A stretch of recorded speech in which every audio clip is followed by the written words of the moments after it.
Hello and welcome back to some more Vampire the Masquarade Bloodlines with me, the Green Dragon.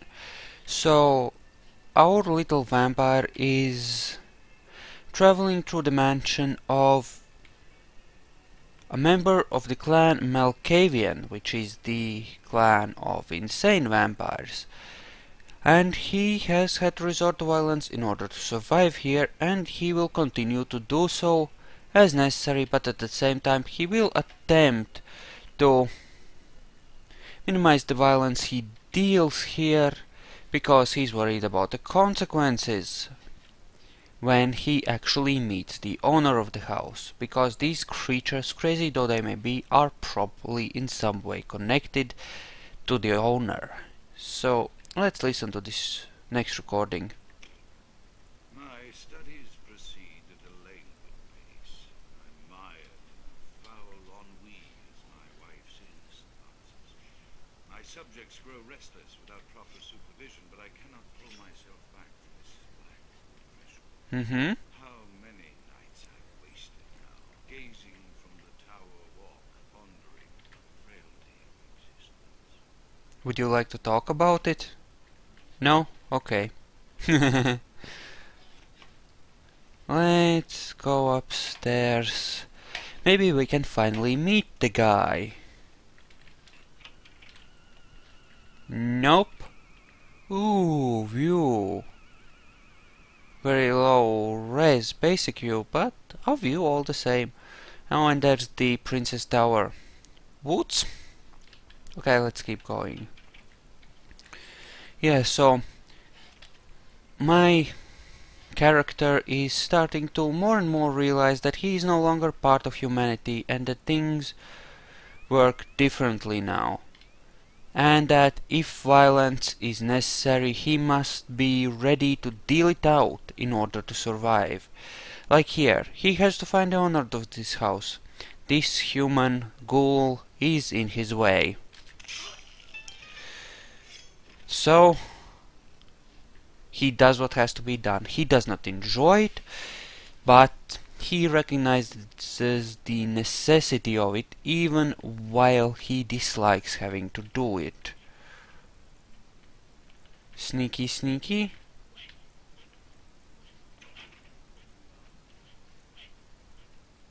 Come on, princess, don't look at me.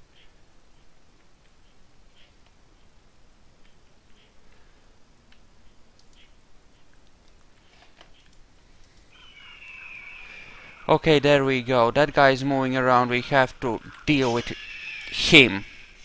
Well, that worked. Let's just try to get through this place without any more kills. Nope, that is closed. Okay, moving on. Minimize the unnecessary bloodshed. Move on through. Of course, I could complete another carnage on them, considering the amount I have in melee, in defense, in soak, in everything. I could really fuck them up. However, yeah, this is... my character is like 4. I mean, he's not gonna shy away from dealing out unnecessary violence, but he will try to limit unnecessary one. He will remove someone without hesitation if they're a threat. If not, he'll let them live if he can. After decades of solitary study into this affliction, I have learned that it is by no means my alone. Indeed, the city is home to an entire society of similarly afflicted individuals with whom I've only recently... Okay, moving through. They are an understandably standoffish sort by and large, but I have been able to confirm with them that the condition is indeed vampirism, which apparently comes in a multitude of strains, each with a spectacular set of symptoms such as invisibility or even a sort of lycanthropy. Through numerous official interactions with the governing body of this secret society, I have concluded that their fundamental understanding of the vampiric condition is woefully lacking. Okay. Mired in suspicion and pseudo-religious dogma that would make a Turk balk for its strictures. Indeed, they seemed impressed with my studies and the eloquence with which I was able to present them, apparently the typical sufferer of my particular strain of vampirism is far from the vanguard of the king's English. So impressed were they that they even offered me an office in their government, a rather high office by the sound of things. I believe I shall accept. If nothing else, it should provide a lofty vantage point from which to observe the breadth and epidemiology of the affliction, so that I may move more expeditiously toward a cure. Okay. So he's talking about how he got offered the job of Primogen. Alright, so this is essentially chronicling his, well, life, which is an advantage to us because we can better understand him. Free information. And there will be a few important clues for the overreaching story in this as well. As you can see below, this is the same puzzle room in which we were before, and there's another annoying puzzle. We'll let him talk in the background. The role of Primogen, or Clan Malkavian, the dreadfully winsome label applied to the particular strain of vampirism I suffer, so named for some supposed vampire father figure of old. There we go. Or poppycock, Okay. from a backward culture that seems interminably drawn to children's tales and the fiction of Victorian Nothing novels. important there. Should concern itself with the science behind their suffering. No matter, for I have taken this office for no greater reason than to advance my research. I must make mention, however, that even among my would-be peers in this governing body of vampires, the level of paranoia and superstition is frightening. Their intelligence is not the question, no, indeed. As they courted me for this appointment, I had to suspect that their overtures were hand-talent, what must be my obvious infatuation with reason, for the devil would do well to have such cunning tempers. Even so, I could not help but notice the dressing of language these vampires Okay. for their siren song.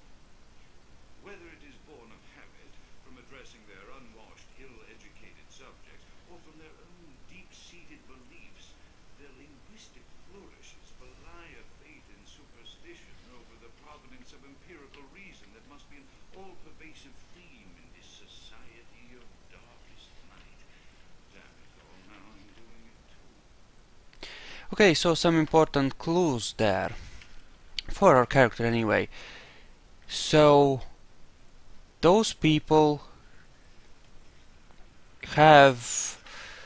are well good at manipulating others, which is not so far-fetched a thing, but they also approach people in a way they will think will work on those people. So this kind of makes him suspect both Lacroix and Nines for that matter, because both of their speeches, they sounded really good.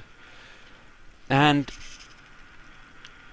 well, Nines sounded good because far too good to be true, you know, because Nines claimed he wasn't a politician, which is what made my character suspicious, but Lacroix, well, he is a politician and he quite clearly shows that he doesn't hide that, but all those speeches, all that reasoning behind it and why my character should obey him, well, it's just a little too neat, so it makes it starting kind of makes my guy doubt Lacroix just a little bit. It's not so much that he doesn't believe him as that he has a nagging worry about Lacroix's sincerity, and he worries about the possibility that Lacroix may be in fact lying. About something anyway. It seems like Lacroix may not be as completely honest as my character has up to this point thought he is. But we'll keep going, see what else we can learn in this place. I believe there are no enemies here since we had to kill them before, as we can in fact see. Ah, yes, and I got a new artifact which decreases my chance to frenzy. We haven't had a frenzy yet because our humanity is relatively high. But we are more likely to frenzy because we are Gangrel, but we also get a lot stronger than normal vampires when we frenzy. So, a low humanity Gangrel, especially with strong unarmed skills, can be very dangerous. But then again, we are not power gaming, we are role playing.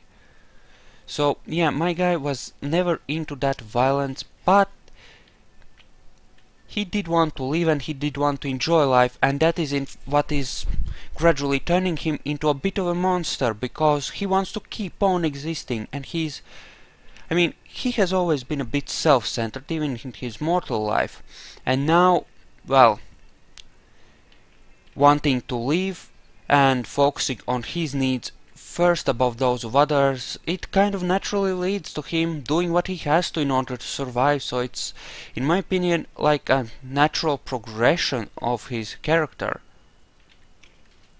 As I expand my Okay. dealings with the vampire government, I have encountered a disturbing new symptom of this affliction. Frequently, in conversation, I will hear voices. Let's go find the key. Voices that are not their own, but which seem to have insight into their lives beyond what I could gather from simple conversation. These voices seem to echo from deep within my fellow vampires, and I can't be certain if this symptom belongs to my story or this one. Goodbye. I dare not mention this symptom to my vampiric peers, for they have proven themselves true predators to whom I could be loath to reveal any sign of weakness. Indeed, these voices counsel me against confessing their presence, and until I can confirm their source, I will listen. The information of the voices have given me ranges from curious to frightening. The latter case is especially true. Okay. Powerful vampire whose name I shall not commit to recording in the interests of self-preservation. Oh my. And wow. Yeah, my guy has the idea that maybe killing these guys is kind of doing them a favor. Because if this experiment room is anything to go by, oh my. Okay, so who could that powerful vampire be? Who could he be? Ah, blood pack. We will not be coming back here, so we might as well get extra blood now, and you know, we have our maximum of 10 blood packs now. We'll probably store few in our haven for later use or something. I don't know, something. We'll see how that goes. Anyway, let's keep going. And it's this place. Oh, damn it. No way through, no way through. Crap. Can I get a... No, it's go time.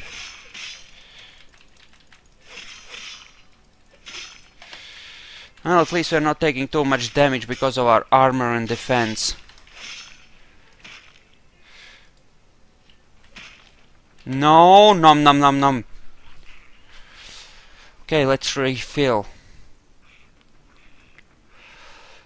Okay, we're good. We are just fine, and we cannot get through there. What about through here? Nope. I guess we have to go through. Banzai! Just stun him for a second in order to get an attack in and go postal on his ass. Ouch! Those claws sting! There we go. Okay, good. Excellent. Free snack, free snack. Just keep drawing through. We don't want to get into the cells. We just want to get through. Nope.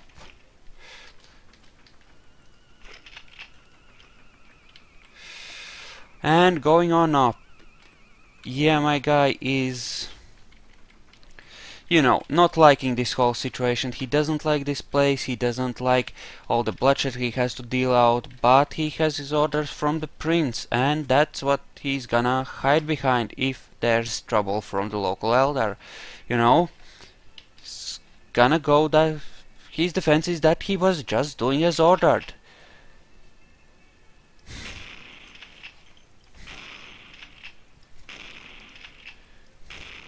Dumbass.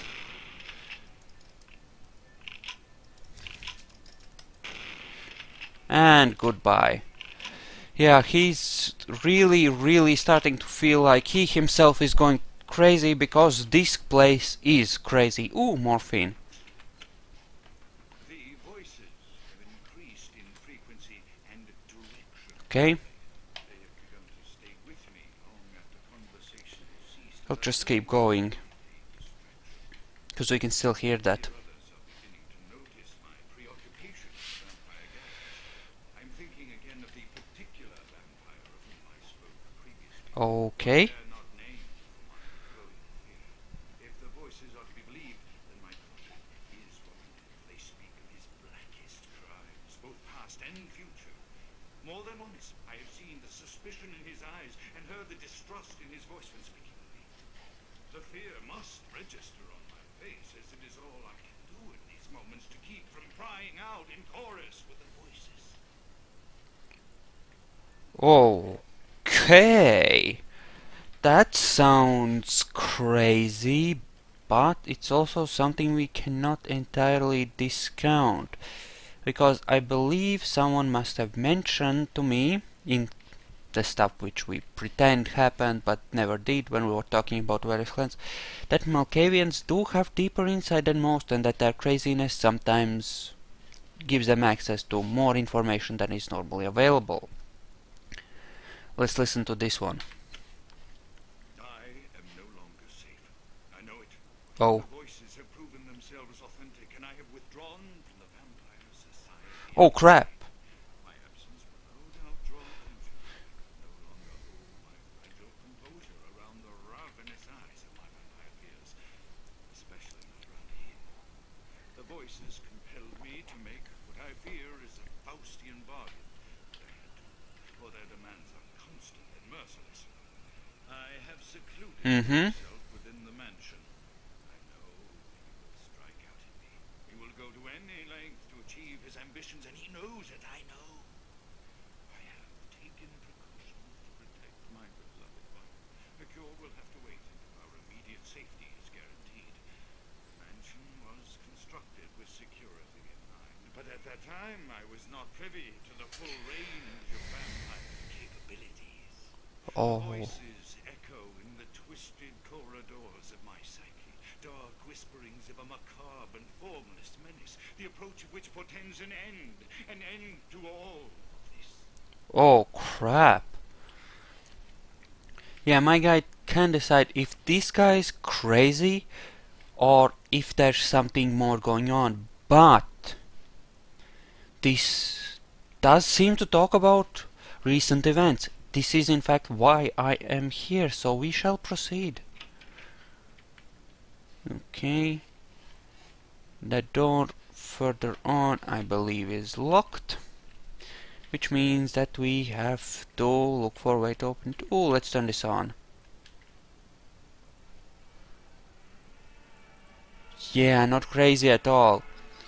If that's his wife, then she's a vampire, because he mentioned when talking about their condition that it was both his and his wife's condition, so she's a vampire that's gone dormant.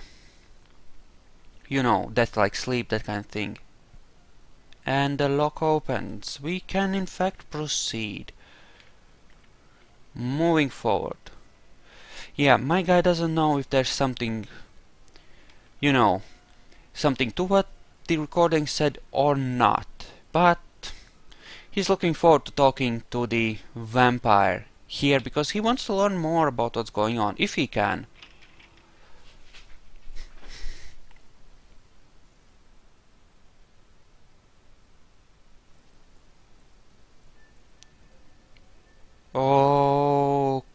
Okay, so maybe there was something to what those recordings were saying. The vampire in question appears to be dead. Oh my. That does seem unfortunate. That does seem unfortunate.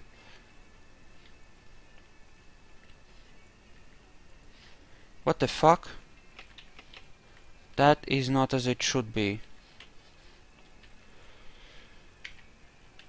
Oh, I need to look at it. Okay. Alright, so the remains of Alistair Grout. So he's dead. Someone was after him. Oh. Yeah, my guy is kind of having a creeping suspicion, but he knows there is a murderer somewhere in vampire society and that murderer is probably powerful. Well, he doesn't know for sure, but he suspects. And he doesn't suspect Lacroix specifically, but I mean, he still kind of trusts Lacroix, but he has his suspicions. If asked, he would not say that he suspects Lacroix of doing this, but the possibility is floating around in his head as a vague suspicion.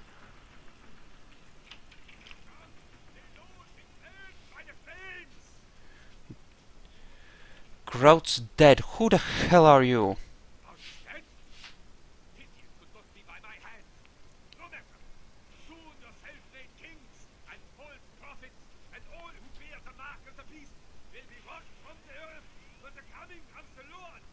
Oh, who the hell are you?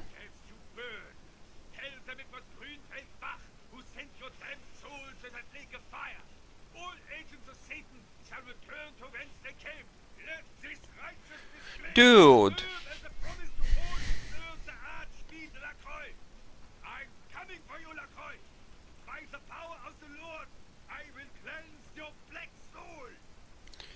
Yeah, sure. And now everything is on fire, which is bad for us, because, well, we can no longer need to worry about killing these, because they'll die in the fire anyway, and Grout's dead, nobody cares, just there, die. Anyway, everything is on fire. Fire bad for vampires, real bad. We're gonna go with Fortitude for this, in order to minimize our damage.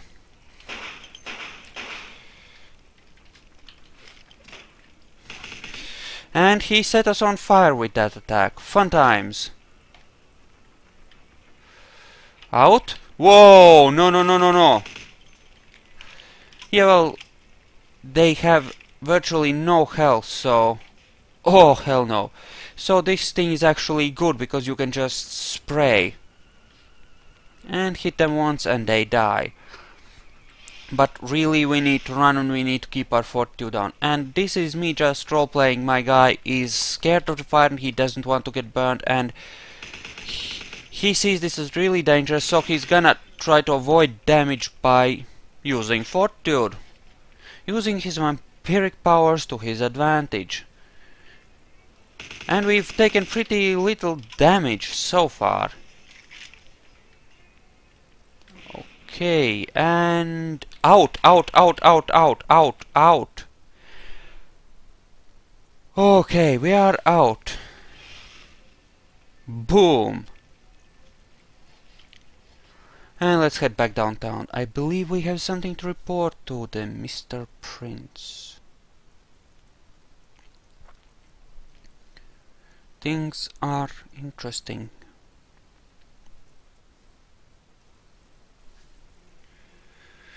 Is there any more quests that I need to hand in? Other than the werewolf blood and this stuff? Not so much, but we can't go back and do that yet anyway. We will, however... Well, we'll go up to Lacroix first, but then first, before we head to the next mission, we will go to the club and go have a talk with Heather. Yo, Chunks brother. Oh, thank God, he's not a talkative one. Or was he a cousin? I don't remember. The Primogens still haven't been contacted by Grout. I thought I made it clear that you were not supposed to come back until we had heard from him. Unfortunately, Grout's dead. Grout's dead? What? And Bach nearly killed me. Set his house on fire. Not cool. Bach! Every time I think he's lost the scent. So, Bach killed Grout to draw me out. Seemed like Grout was already dead when he arrived. Bach is a hunter. They stalk and kill our kind to appease their god. Like many mortals, their so-called faith is nothing but a conduit through which they quench their killing urge. Who else would have killed Grout? On the way in, I did see Nines Rodriguez leaving the mansion. Look at me. Are you sure it was Nines Rodriguez? Because if it was, the consequences... Do you know where this might lead? Do you really have any idea?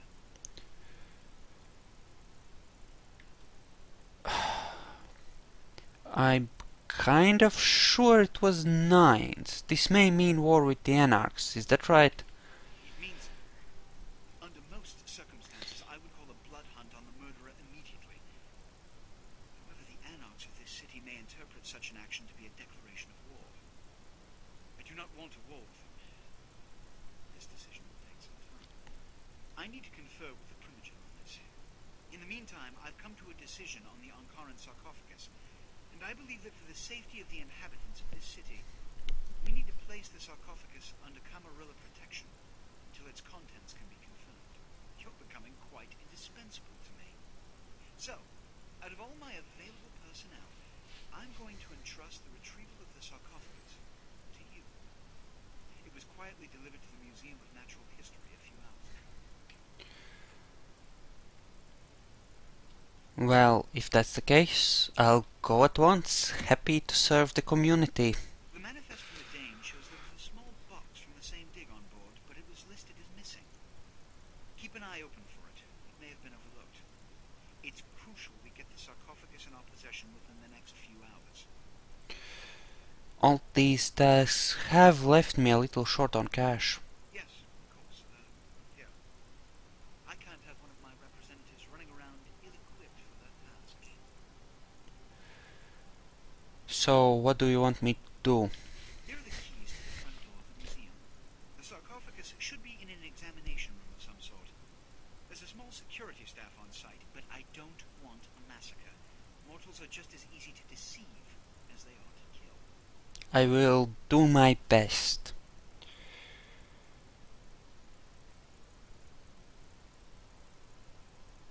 Okay, keep the keys. I'm going in topside.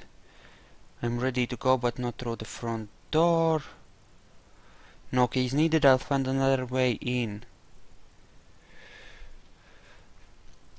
Okay, I'm ready to go, but not through the front door. No keys. There is a degree of immediacy attached to this task.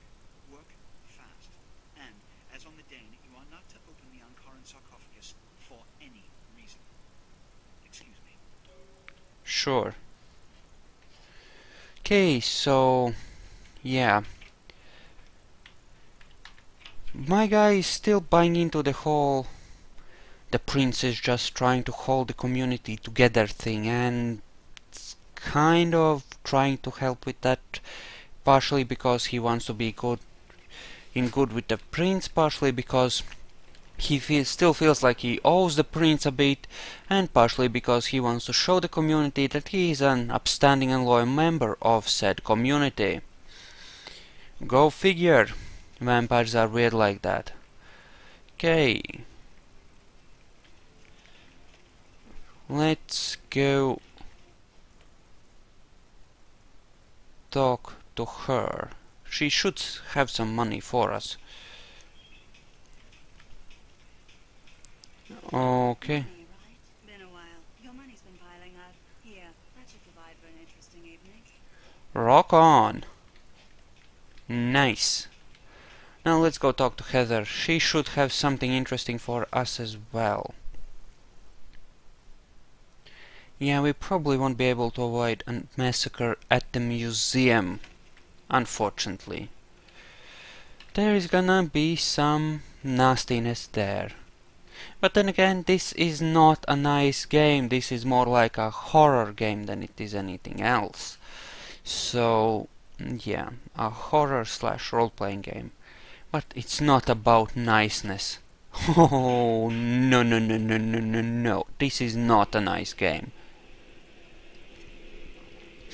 Oh, Heather, I'm home. Darling, come out and play. Oh, oh, look at that. She's all dressed up for me.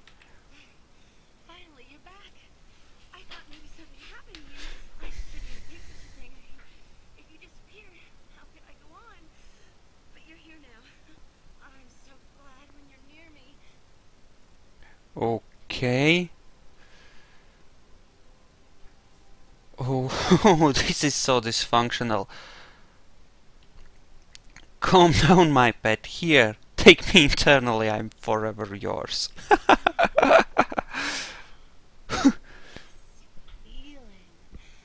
It's love. Love for you. Okay. And I for you, Heather. I almost forgot. I got a college loan check today. Here, I want you to take some of the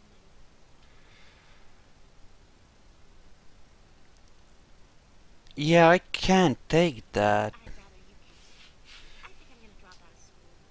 You know, so I can watch over you during the day or run errands for you. It's the least I can do to earn my keep.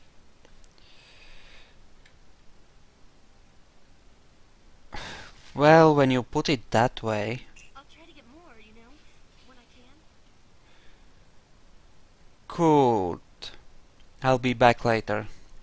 So yeah, it feels weird to him, but he's kind of feeling protective of her now, and he thinks she genuinely does like him, and the blood just gives them a stronger connection and all that, you know, mumbo jumbo.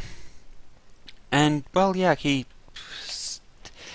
kind of thinking that the blood can turn you into a monster, but it doesn't necessarily. That it can also be like a good enlightening thing, that it can sort of raise you up to a higher level of existence and stuff, and you know, all that mystical crap. I believe I may wish to put some of this in the fridge in case I run into any more in the field and you know, need to pick it up. So this video has been going on for half an hour plus, so I'll see you once we're on the street.